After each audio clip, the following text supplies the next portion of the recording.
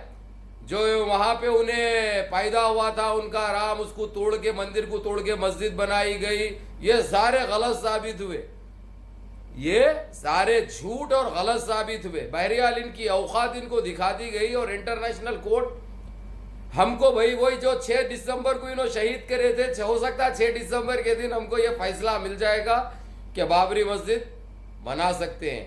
और आप लोगों को ये बता दूंगा, लोग खुद आप आपस में लड़ पड़े हैं भाई।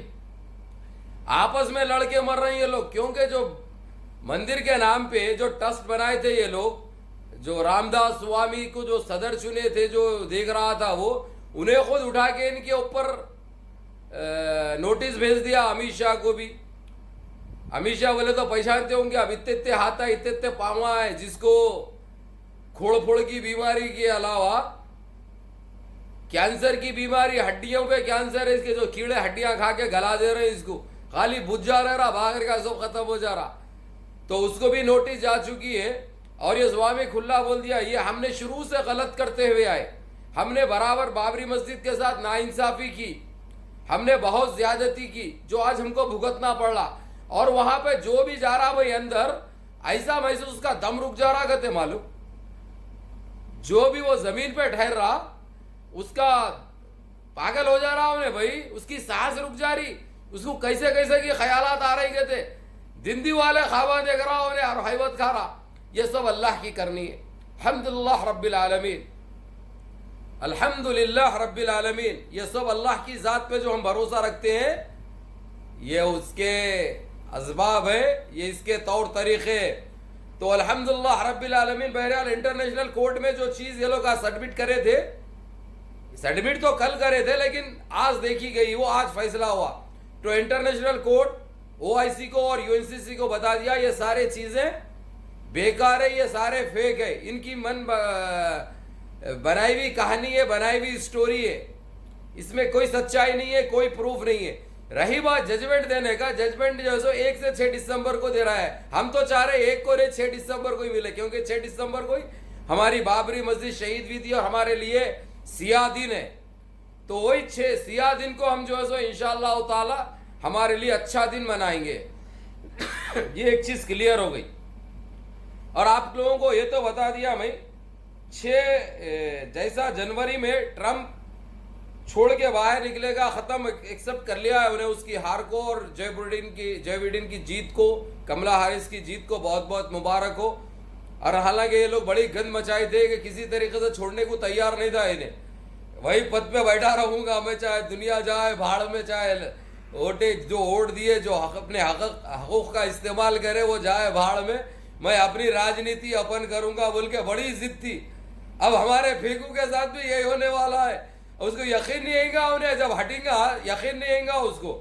तो कश्मीरियों के लिए भी अच्छी खबर है भाई, खुला अल्फाजों में जो बिडेन और कमला हैरिस बोल चुके हैं, जिस दिन पहले दिन जो सदारत संभालेंगे ये लोग, सबसे पहला ये काम रहेगा उनका, जो पहले था 8 साल पहले जो रूल्स थे वहां के कश्मीर के, वो ही रूल फॉलो करना पड़ेगा इनको, नहीं तो इनकी जो है सो बजाई जाएगी, इनकी शामत आ जाएगी, ये कहना था। दूसरी चीज मैं आप लोगों को ये बता दूं, बहुत बहुत मुबारक हो जो बिडेन और कमला हैरिस को।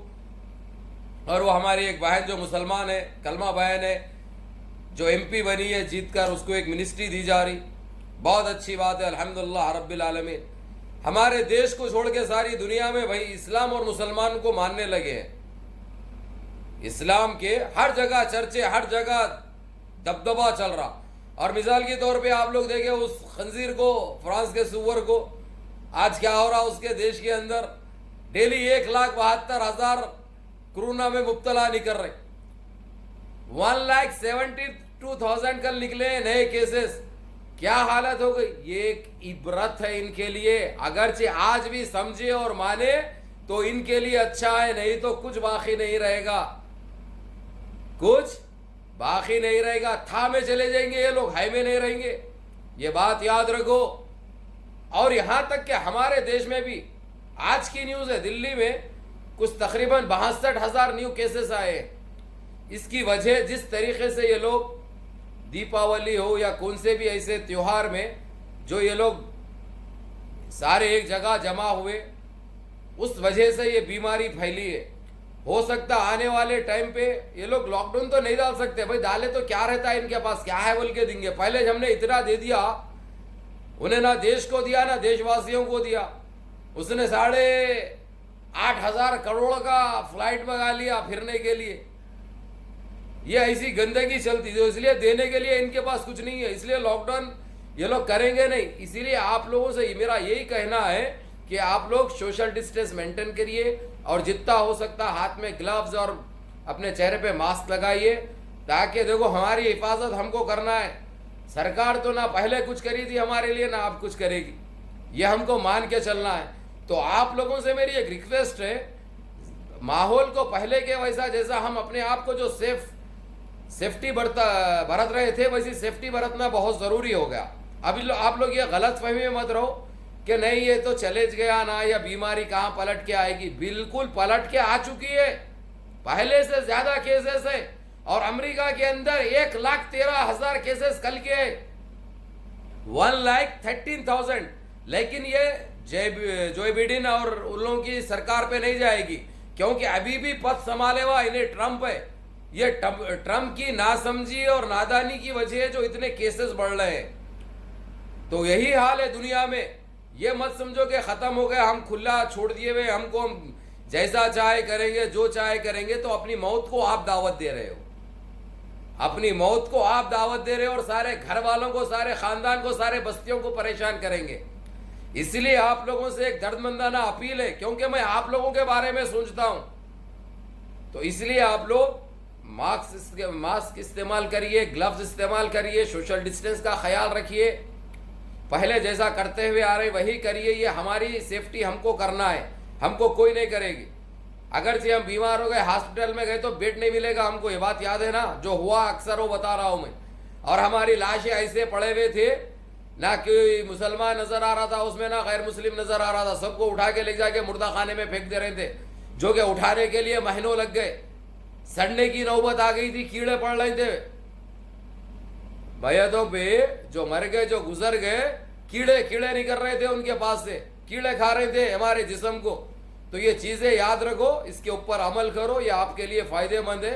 और मेरे भाइयों पूरी देखो वीडियो, समझ में आती। इश्यूज बहुत है। कश्मीर का तो बता दिया मैंने, इंशाल्लाह जनवरी के पहले हफ्ते में पहले के वैसा हो जाएगा। कश्मीर में वही निखार, वही बहार, वही खुशबू, वही महक इंशाल्लाह ताला। और सारे हमारे देश के अंदर भी यही महक, यही खुशबू आ जाएगी जो 8 साल पहले थी। कैसा था हमारा देश, कैसा हम रहते थे, क्या इत्तेफाक था हम में, क्या मिलाप था हम में, कैसी एकजहती से हम रहते थे, कैसे भाईचारगे से हम रहते थे। हमारे देश में हमको फ़ख्र था, एक हम भारतीय, हम हमारा सीने चकले हो जाते थे, सरे उठ जाते थे, सारी दुनिया में हमको इज्जत से देखा जाता था। लेकिन इन 7.5-8 साल में हमको गालियाँ मिल रही है। ये हो गया। दूसरी चीज़, सन्यासी बौना जोकर के बारे में तो आप लोगों को अच्छी तरह पता है, मैंने कल भी बताया था। जो वहाँ पे जो बलात्कार हुआ बच्ची को रामपुर में, जिस तरीके से करे, तो उसकी फैमिली को डराया जा रहा, धमकाया जा रहा। पीएस में ये बोल दिया जा रहा कि तुम ये केस वापस ले लो, केस मत करो, नहीं तो सारे घर को जो है तो तुम्हारे तहस नहस कर देंगे। ये सन्यासी के लोग इसको डरा रहे हैं। तो सन्यासी से मेरा यही कहना है, ये चीज़ अगरचे तेरे घर के साथ, तेरी बहन की बेटी के साथ, या तेरी किसी के साथ भी होता तो ये कानून लागू करता तू, यही जबरदस्ती करके यही डराता तू। अरे बौने, अरे सन्यासी, अरे मूत्र पीने वाले इंसान बन जा, अरे दरिंदे इंसान बन जा। कितना बर्बाद करेगा यूपी वालों को।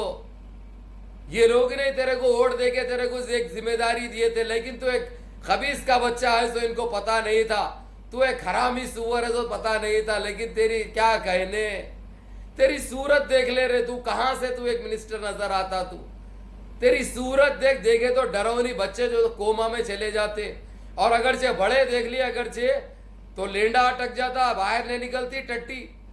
उतनी भयानक सूरत है तेरी रे दरिंदे। ऊपर से उन लोगों को डरा रहा। बहरहाल मेरे अजीज दोस्तों, मेरे भाइयों, उस हमारी दलित बहन के लिए रामपुर यूपी में जो हुआ और बिहार में जो हुआ, इन लोगों के लिए, इंसाफ के लिए सोशल मीडिया पे एक ऐसी हवा चला दो ताकि हर एक को पता चल सके और इनको एक इबरत मिल सके कि हम खामोशी नहीं रहेंगे, अब खामोशी इख्तियार नहीं करेंगे, ना हम अब कोई इनके भयानक चीज को हम बर्दाश्त करेंगे, इनको कुफ्र करदार तक हम पहुंचाएंगे। अब हम खामोश नहीं बैठेंगे। हर बहन के साथ इंसाफ होगा, चाहे वो कौन से भी मजहब से हो। हम पहले जैसा भाईचारगी से रहते थे वही हम इस्तेमाल करेंगे, सारे मिलजुल के रहेंगे। रही बात गोदी मीडिया, तो नीच मीडिया है, आतंकी मीडिया है, जलील मीडिया है, आप लोगों को पता है। फेंकने के अलावा इनके पास तो कोई दूसरी चीज रहती नहीं। खैर इनकी जाति फेंक हुए तो हम क्या कर सकते। बहरहाल इनको जो करते करने दो, इंशाअल्लाह ताला हम हर वो चीज का जवाब इनको देंगे। और एक बात ये बता दूं, हमारे तुर्की के प्रेसिडेंट मर्द इस्लाम बतल आलम, बतल बोले तो हीरो को बोलते अरबी में, जो हम मुसलमानों के दिलों के जो धड़कन बने हुए जो हीरो है रज्जब तय्यब एर्दोगान, उन्होंने साफ अल्फाजों में जब इंटरनेशनल कोर्ट में इनके प्रूफ गलत साबित हुए साफ बोल दिए, ये हमको पहले से यही मालूम था कि इनके पास कोई ऐसा प्रूफ नहीं है, सिर्फ ये लोग टाइम बर्बाद कर रहे हैं, सिर्फ टालमोल करने के लिए झूठे हथकंडे इस्तेमाल करें हैं, जो कि हम पहले से ही कहते हुए आ रहे। और साथ ही साथ रज्जब तय्यब एर्दोगान फ्रांस के उस सुअर को भी वार्न कर दिया और यही बताए, जो नए केसेस जो वहां पे कोरोना के इतने निकल रहे हैं, यही बताए जो मुसलमानों के ऊपर तूने जो ज्यादती किया, जो तूने हमारे पैगंबर की शान में गुस्ताखी किया था, माफी चाहा, माफी चाहने से क्या होता भाई, माफी चाहने से कुछ नहीं होता। ये लोग एक पब्लिसिटी का जरिया बने हुए, जिसको चाहे इस्लाम को टारगेट कर दे या नौज़बिल्ला हमारे पैगंबर की शान में गुस्ताखी कर दे, उसके बाद माफी चाह ले, इनकी टीआरपी बढ़ती, नो मशहूर होते, मशहूर नहीं होते, एक दिन चले जाते, कोई सरफरा मिला अगर से तो भेजा निकाल लेता, समझे, भेजा निकाल लेता। कोई दूसरा अगर से अबू फजल सामने आ गया तो भेजे गायब हो जाते, मशहूर नहीं होते, तुम जलील होते सारी दुनिया में, जो जलील में है तुम, तुम्हारी इकनॉमी पूरी 15 दिन के अंदर जीरो हो चुकी है, तुम्हारा पूरा कारोबार तहस नहस हो गया, हर जगह फ्रांस के प्रोडक्ट को जलाया जा रहा, फेंका जा रहा, उसका जिम्मेदार कौन है, ये फ्रांस का सुअर है। तो फ्रांस की आवाम को चाहिए तुम लोग इसको सजा दो, ताकि तुम्हारे देश आगे बढ़ा रहे और देश की इज्जत रहे दुनिया में। ये सारी दुनिया में एक तुमको बदनाम करके छोड़ दिया, इसका जिम्मेदार तुम्हारा ये खबीस का बच्चा है, ये खबीस के बच्चे को सजा तुम लोग दो। और रही बात रज्जब तय्यब एर्दोगान की, हम शुक्रगुजार रहेंगे। और साथ ही साथ उन्होंने इंटरनेशनल कोर्ट में जो ये गलत प्रूफ आए थे, उसके ऊपर उन्होंने यही बताया कि हमको पहले से ही इल्म था, पहले से ही मालूम था, ये जलीले है, ये फेंकुए हैं, ये फेंकने के अलावा कोई नई स्टोरी टाइम टालने के अलावा और कुछ नहीं देंगे, जो कि साबित हो गया। बहरहाल ये सन्यासी तेरे दिना भी पूरे हो गए वे, सुना रे उल्टे लंगोट, तेरी जनपद का अड्डा कैसा नासूर है रे तू, पूरे यूपी की आवाम को खा जा रहा, यूपी को खोखला कर दिया। अब हर जगह जलील हो रही, हर जगह जूते खा रही। अब बचाने के लिए, बचने के लिए पिछवाड़े भी महफूज नहीं है तुम्हारे, उत्ता बेल दिए हुए पिछवाड़ों को। तो रे कंकरी सुन, इसका नाम कंकरी रखो सन्यासी का। कंकरी बोले तो मैं बाद में समझाता हूँ दूसरी वीडियो में, कंकरी का मतलब क्या होता। तो ये कंकरी है साला, ये जो कि यूपी के लिए एक मनहूस दलिंदर है, इन्हें ये एक दरिंदा, एक पापी, एक खबीस है, समझे ना। तो बहरहाल मेरे अजीज दोस्तों, मेरे भाइयों, फिक्र मत करो, इंशाअल्लाह ताला हर चीज़ आप लोगों के हक में होगी, आप लोगों के साथ इंसाफ होगा, और हमारे बाबरी मस्जिद के साथ भी इंसाफ होगा। वो तो हो ही गया। अब अगरचे गोदी मीडिया नहीं बोलती है, छुपाई है, तो हम क्या कर सकते हैं, मजबूर है। हम तो बराबर अल्हम्दुलिल्लाह रब्बिल आलमीन हमारे भाइयों को बताएंगे और उनके ज़मीरों को जगाएंगे। और ये बराबर कहूँगा, ना उम्मीद मत हो अल्लाह की ज़ात पे, ना उम्मीदी कुफ्र है, ना उम्मीदी कुफ्र है। और आप लोगों को यही बताता चलूँ मैं, एक दूसरे की मदद करो। वो देखो हमारे हैदराबाद के अंदर कोई एसएस भाई है जो गरीबों की बढ़ चढ़ कर मदद कर रहे हैं, और कुछ अभी पूरी मीडिया वालों को और जो सोशल वर्कर को एक 22 नवंबर को एक अवार्ड तकरीब भी रखे हैं। वो देखो, ऐसा देख कर तो भी सीखो, अपने ज़मीरों को जगाओ। वो एसएस भाई भी हमारे वैसे इंसान है, हमारे भाई है। करने का दिल में जज्बा होना, बस दिल में जज्बा होना, और कभी भी कर सकते हैं ये चीज़। देखो हमारा वो भाई मेहनत करते हुए